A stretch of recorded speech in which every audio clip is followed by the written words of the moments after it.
Trump के ऐलान करदा गजा अमन मुआहदे के 20 नकात मिन्नोन हमारे नहीं मुसव्वदे में तब्दीली की गई है। ट्रंप के ट्वीट के जवाब में वजीर आजम के ट्वीट पर नायब वजीर आजम इसहाक डार की वजाहत। कहा, ट्वीट करने से पहले 20 नकात में तब्दीली का इल्म नहीं था। गजा में जंग बंदी के लिए सदर ट्रंप की आरा का खैर मकदम किया गया। सदर ट्रंप से गजा में जंग बंदी के एक नकाती एजेंडे पर बात हुई। गजा में मुकम्मल जंग बंदी जरूरी है। गजा में अमन कायम करने के लिए UN नाकाम हो चुका। फलस्तीन और गजा का मसला सबसे ज्यादा तकलीफ दे है। तनकीद करने वाले वजीर आजम की तकरीर सुन लें। वजीर आजम ने UN असम्बली में इसराइल का नाम लेकर मजम्मत की। फलस्तीन के मसले का 2 रियासती हल पाकिस्तान की पॉलिसी है। गजा जाने वाले फ्लोटाला पर गिरफ्तार होने वालों में साबिक सेनेटर मुश्ताक अहमद भी शामिल हैं।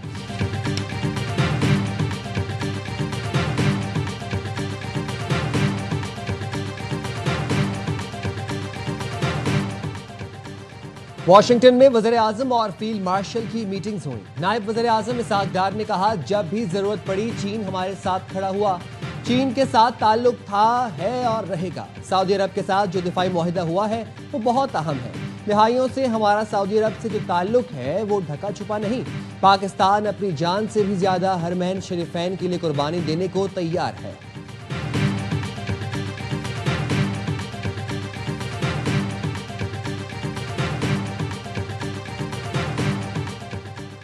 सिक्योरिटी फोर्सेस का बलूचिस्तान के जिला शेरानी में इंटेलिजेंस बेस्ड ऑपरेशन। फायरिंग के तबादले में 7 भारतीय स्पॉन्सर्ड दहशतगर्द हलाक। ISPR का कहना है, ऑपरेशन 1 अक्टूबर को दहशतगर्दों की मौजूदगी की इत्तला पर किया गया। दहशतगर्द भारतीय प्रॉक्सी तंजीम फितनतुल खवारिज से ताल्लुक रखते थे। इलाके में क्लियरेंस और सैनिटाइजेशन ऑपरेशन जारी है। सदर आसिफ जरदारी वज़ीर आज़म शहबाज शरीफ का सिक्योरिटी फोर्सेस को खराज तहसीन। कहा, दहशतगर्दी की इफरीत को जड़ से उखाड़ फेंकेंगे।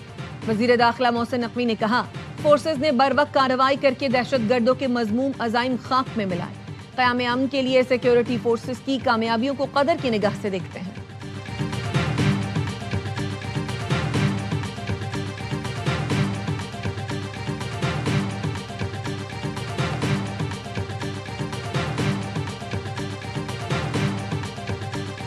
अभी तक ग्राउंड पे कोई डिफरेंस नहीं आया। हम तब तक हाउस का हिस्सा नहीं बन सकते जब तक इस मसले को हल न किया जाए। सो हम आज वॉकआउट कर रहे हैं the entire party. Peoples Party का कौमी असेंबली इजलास से वॉकआउट। हुकूमती अरकान पीपल्स पार्टी रहनुमाओं को मनाकर वापस कौमी असेंबली इजलास में ले आए। नवीद कमर ने कहा, ऐवान से बतौर एहतजाज वॉकआउट करते हैं। ऑन ग्राउंड हालात ज्यों के त्यों हैं और कोई तब्दीली नहीं आई। हम इस वक्त तक ऐवान का हिस्सा नहीं बन सकते जब तक हालात तब्दील नहीं होते। नायब वज़ीर आज़म इसहाक डार ने कहा, मामलात दोनों अतराफ से हल करने वाले हैं। तमाम मामलात अफ़हाम व तफ़हीम से हल हो सकते हैं। वज़ीर आज़म बैरूनी दौरे से वापस आ गए हैं। बिलावल भुट्टो और आसिफ अली जरदारी मुल्क से बाहर हैं।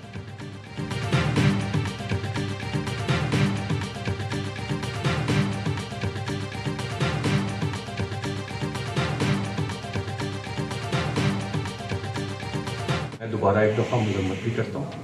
मजम्मत नहीं, सिर्फ अफसोस का इजहार भी किया और उसके बाद गैर मशरूत माफ़ी भी मांगी। और ये इंटरफेरेंस और मेरा जाना जो था वो इंटीरियर मिनिस्टर के कहने पे ही था और वो एक एक चीज़ पे ऑन बोर्ड है। इस्लामाबाद प्रेस क्लब में पुलिस तशद्दुद और तोड़ फोड़ के खिलाफ सहाफियों का प्रेस गैलरी से वॉकआउट। वजीर मुमलिकत तलाल चौधरी ने कहा, सहाफियों से फिर माजरत करता हूँ। प्रेस क्लब की तरफ से जो भी मुतालबा आएगा उस पर मिन्नोअन अमल होगा। सहाफी कौमी असेंबली इजलास का बायकॉट खत्म करें। वजीर आजम शहबाज शरीफ को भी ये बात बताई गई है। सहाफी बायकॉट खत्म करके कौमी असेंबली में वापस आ गए। इस्लामाबाद प्रेस क्लब ने आज मुल्क भर में एहतजाज का ऐलान किया है।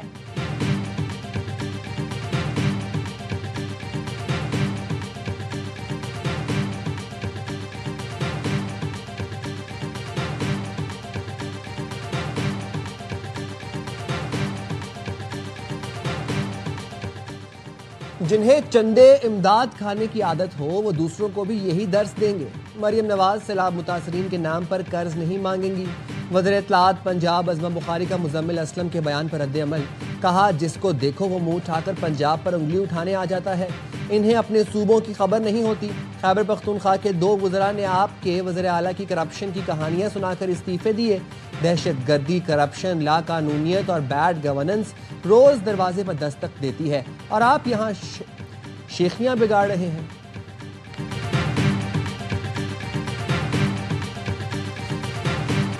अडयाला जेल में कायम अदालत का तोशाखाना केस 2 का ट्रायल रोजाना की बुनियाद पर करने का हुक्म। अदालत ने कहा समाअत उस वक्त तक जारी रखी जाएगी जब तक मुकदमा मुकम्मल न हो जाए। वकील सफाई की जानिब से अदालत के बायस आज इल्तवा की दरखास्त दी गई। दरखास्त के साथ तिब्बी दस्तावेज नहीं, इसके बावजूद इस्तदा मंजूर करके समाअत मुलतवी की जाती है। गुज़श्ता तारीख पर भी वकलाए सफाई की गैर हाजिरी के बायस मुलतवी किया गया था। इससे जाहिर होता है केस के आखिरी मरहले में वकला सफाई कार्रवाई को तूल देने की कोशिश कर रहे हैं। 2 मुल्जिमान जेल में हैं और इंसाफ का तकाजा है कि केस का जल्द फैसला किया जाए। आइंदा समाअत से किसी भी सूरत मजीद इल्तवा की इजाजत नहीं दी जाएगी। समाअत 6 अक्टूबर तक मुलतवी कर दी गई।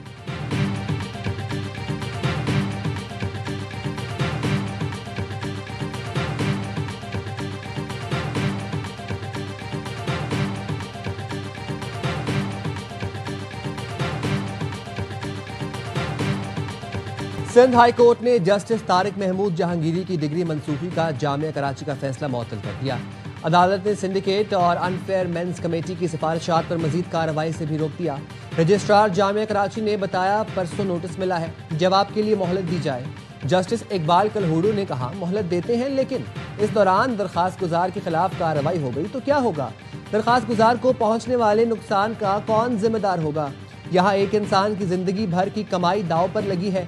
हो सकता है जाती मफाद की वजह से दरखास्त गुजार के खिलाफ कार्रवाई की गई हो। 30-35 साल बाद अगर कोई दरखास्त देता है तो मुतासरा फर्द को बुलाना चाहिए। फरीकैन को सुने बगैर किए गए अदालती फैसले की भी अहमियत नहीं होती। अदालत ने समाअत 20 नवंबर तक मुलतवी कर दी।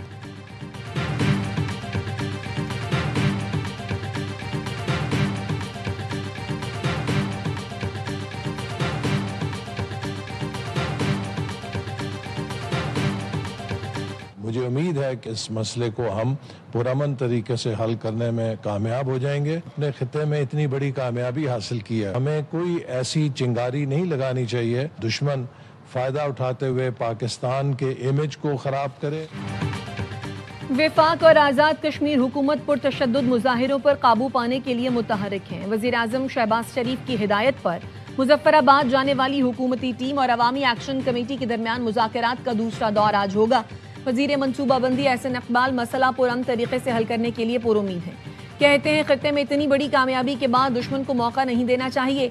वो हमारे अदम इस्तेहकाम से फायदा उठाने में देर नहीं लगाता।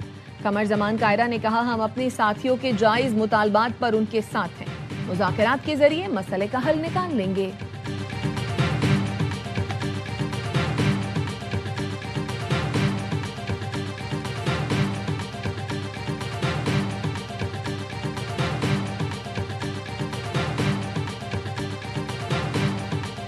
पाकिस्तान और IMF के दरमियान कर्ज प्रोग्राम के लिए मुज़ाकरात। हुकूमत ने सैलाब से नुकसानात का दुरुस्त तखमीना लगाने के लिए आलमी मालियाती इदारों से मदद मांग ली। ज़राए के मुताबिक खत वज़ीर-ए-आज़म सेक्रेटरीट और IMF के जायजा मिशन से शेयर किया गया। आलमी बैंक, एशियाई तरक्याती बैंक, यूरोपीय यूनियन और अक़वाम मुत्तहिदा के तरक्याती प्रोग्राम को खत लिखा गया है। पोस्ट डिजास्टर नीड्स असेसमेंट के इनेकाद के लिए तकनीकी मुआवनत फराहम करने की दरख्वास्त की गई है। ज़राए के मुताबिक सैलाब से नुकसानात 700 अरब रुपए तक पहुँच गए हैं।